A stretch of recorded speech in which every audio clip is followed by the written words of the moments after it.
I've been up since, I guess, 6 a.m., even on a day off. But I wanted to tell you about my stitches. I didn't go back to the doctor to get them taken off or removed. So I tried like last week, and the skin was just too tender, because when I went to my doctor last time, I had a hip replacement on my other hip.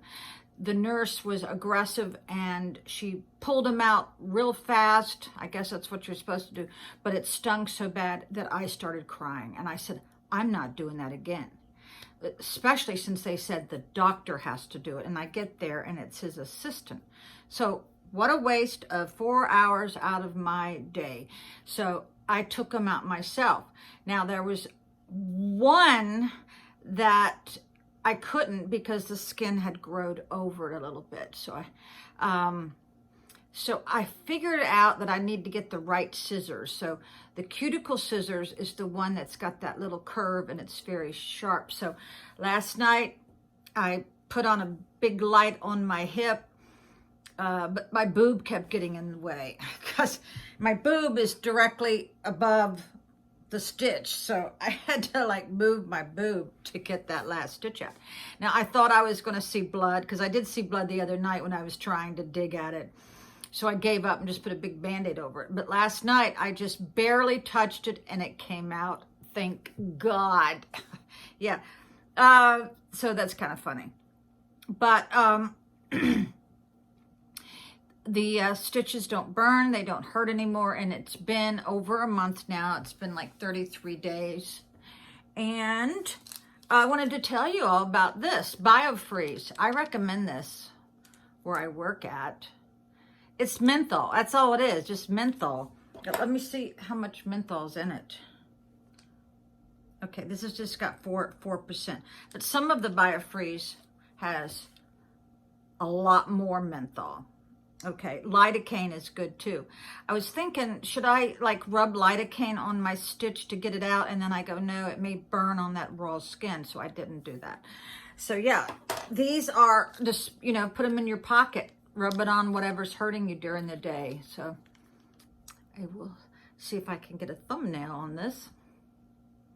There you go. Yeah. I'm like an expert on pain management. I have learned that if you have knee problems, hip pain, that always keep a stock of any medication, rub-on spray or gel, whatever, that has lidocaine, and some of them have just menthol. I think some of them have the capsaicin. I think that's, the capsaicin is from like hot peppers. I don't know, I could be wrong, but I also, when I'm in severe pain and I can't sleep, which hasn't happened, you know, in a month, because I had my hip replacement, my pain level went from a 7 down back to a 3. It's always a 3 because of my spinal fusion. So yeah, I will take a Flexerol,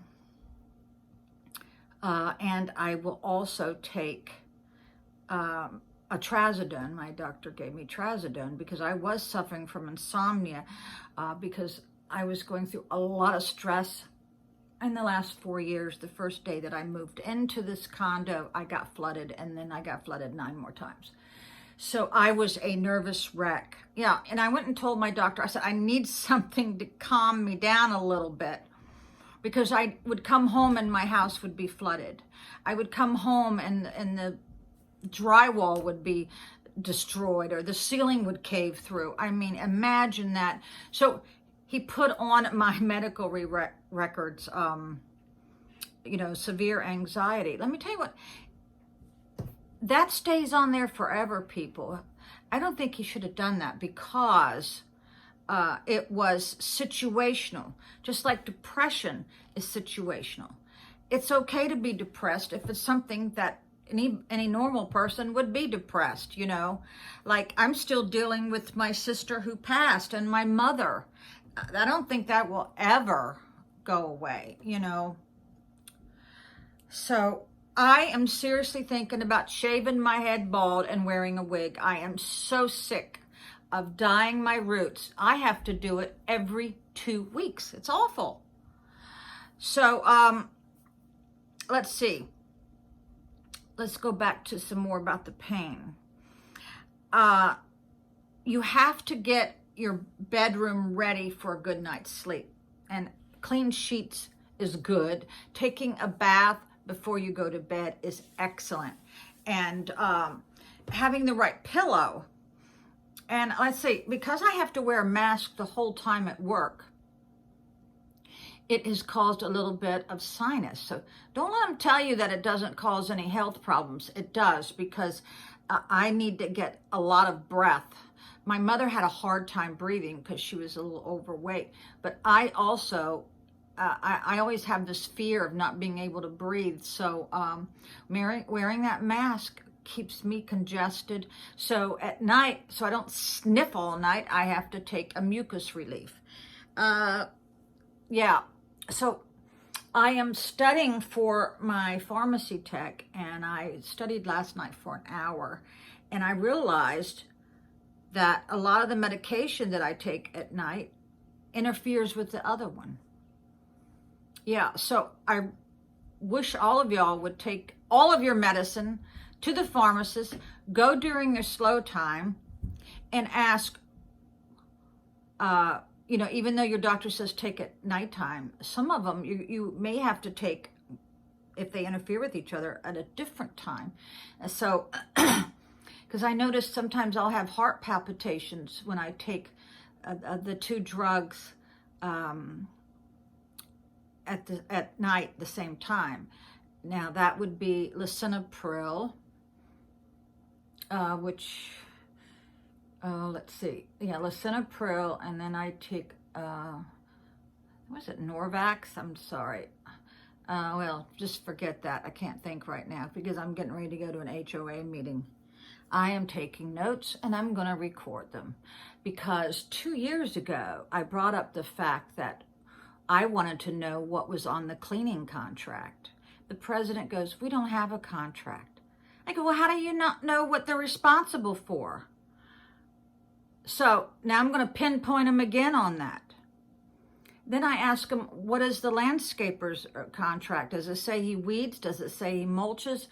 And they go, "No, we don't have a contract." I go, "Why?" And he goes, "Oh, that way we can fire them at will." Well, I've owned my own business for 42 years. And let me tell you what, even if you have a contract, you can just tell them to get lost, as long as you've documented things that they've done wrong or haven't done. So, yeah, that disturbs me, because I was walking down my steps yesterday and I saw mouse excrement on the ledge on the stairs. And I have never seen any roaches where I live in 4 years. I haven't seen any kind of vermin or varmint, whatever you want to call it, until the other day. So I'm going to bring that up. Plus, I also think that the property manager should do regular walkthroughs at least once a month. Don't wait for one of us to call you. You know, come and look yourself, because it could be such a little petty thing that could turn into something really big, you know. And I would never, ever want to be involved in the HOA, because I never know when I'm going to leave. Who in the hell knows? Okay. So I haven't worn this but once, and I just thought it was beautiful. I am walking fine. I think I can run now. Yeah, I think I can run. I didn't go to the Derby because I only have $60 to get through the next week. So I would never, ever. I always say to these gamblers, if you can't afford to lose it, don't go. So no, I didn't go, even though my brother sent me his pics, because he owns a lot of thoroughbred horses. So I'm back on Facebook. Yeah, back on Facebook. So I think David Hansen the other day for something he sent me, and I need to still thank a couple other people. So I will say goodbye, and I think I'm going to change my white pants, because white pants adds pounds, you know, makes you look a little bit bigger. So I'm going to go put some blue jeans on underneath for my bottom. All right, everybody, goodbye.